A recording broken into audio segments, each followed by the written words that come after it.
é a grande meta que os estudos criminogenéticos têm como alvo e que, se acaso lá pudéssemos aportar, nos levaria, quiçá, um dia, a poder aplicar, com total sucesso, o velho preceito, que dita, sub lata causa tolitur effectus o ideal fagueiro dos estudos criminológicos, mas que tem sido ainda a miragem fugidia de todas as esperanças causal explicativas do delito.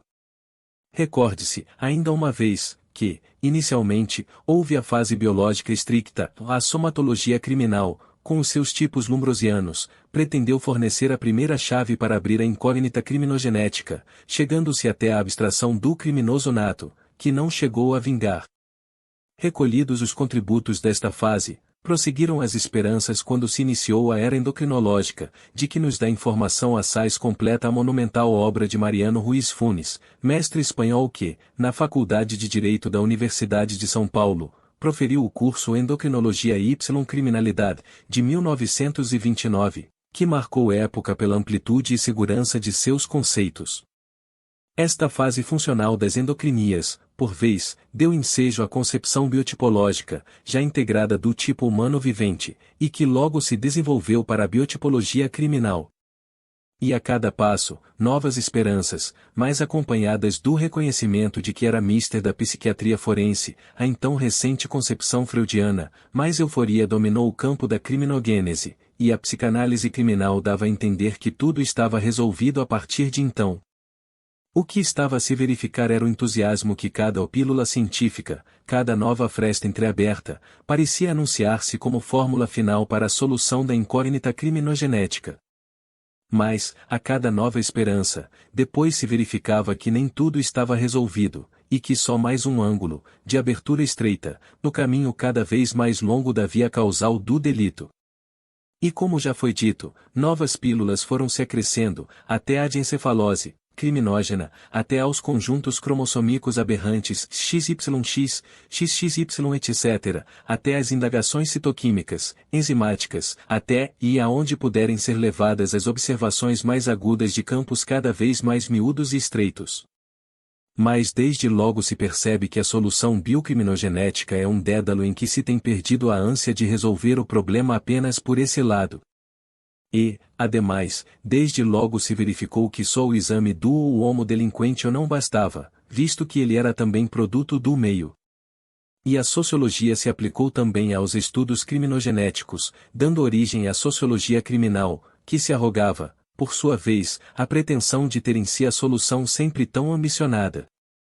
Já vinha, aliás, de Platão, este pensamento precursor, atribuindo os crimes à falta de educação dos cidadãos e má organização do Estado, como lembrava oportunamente Afrânio Peixoto, em sua O Criminologia.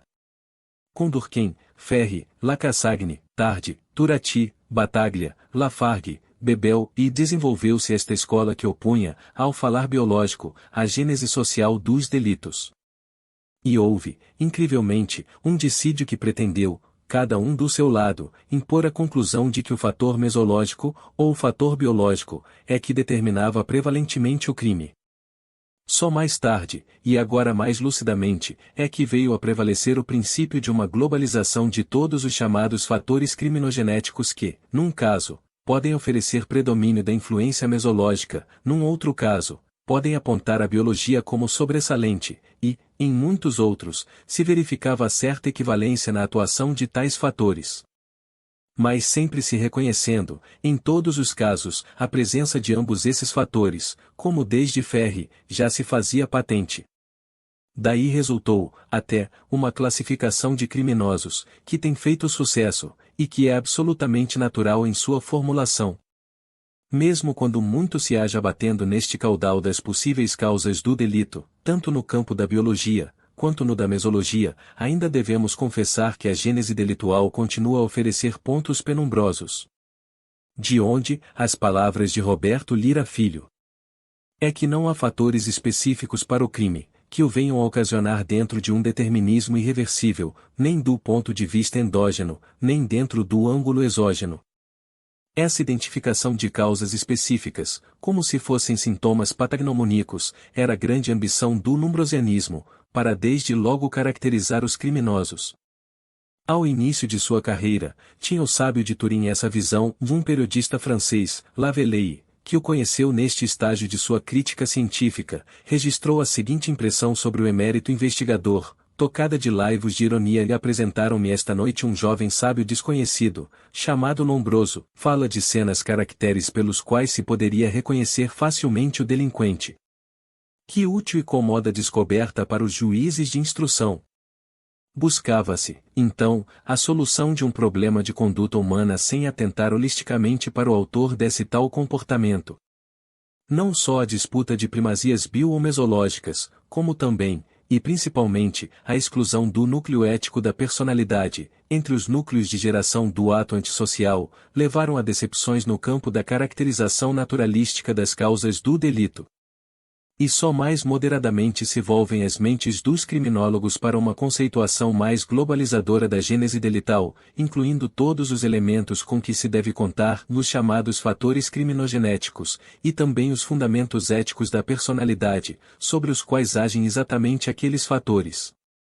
O cientificismo, ou expressão com que se busca denominar a falsa posição de uma ciência daltônica que não sabe ver senão o seu estreito espectro de visada, deve-se curvar à evidência de que, se podemos falar, como dizia de Túlio, fatores crimino-impelentes, devemos também reconhecer, por parte daquele núcleo ético, a existência de fatores crimino-repelentes. O ato antissocial só resultará se a ação dos ditos falares que impelem para o crime, se somar à ação consensual do núcleo ético da pessoa sobre a qual eles agem. Daí que é necessário não nos fixarmos somente na biologia criminal e na sociologia criminal, olvidando que, em cada pessoa, o que realmente a caracteriza como ser humano é a existência, ainda e sempre vigente, de um arbítrio. Não é ele livre na existência do homem, como era sua essência, mas é sempre, em certa medida capaz de enfrentar a ação dos fatores criminogenéticos, e porque, às vezes, cede a que se faz mister julgar o homem inteligentemente, a fim de saber até onde e como agiram os referidos fatores, e até que medida e de maneira o núcleo moral consentiu, ou se dobrou, à ação dos ditos fatores. O reconhecimento de uma avaliação globalizante das condições personalíssimas de cada criminoso, em razão desse conjunto ora referido, leva a um neoecletismo penal. Assim, só será válida a retornada da gênese criminal se, as causas endo-exógenas, soubermos anexar o núcleo sobre o qual elas agem, ou seja, a essência ética da personalidade, sem cuja consideração a criminogênese clássica, ou ortodoxa, cairá na decepção de que nos falava Afrânio Peixoto.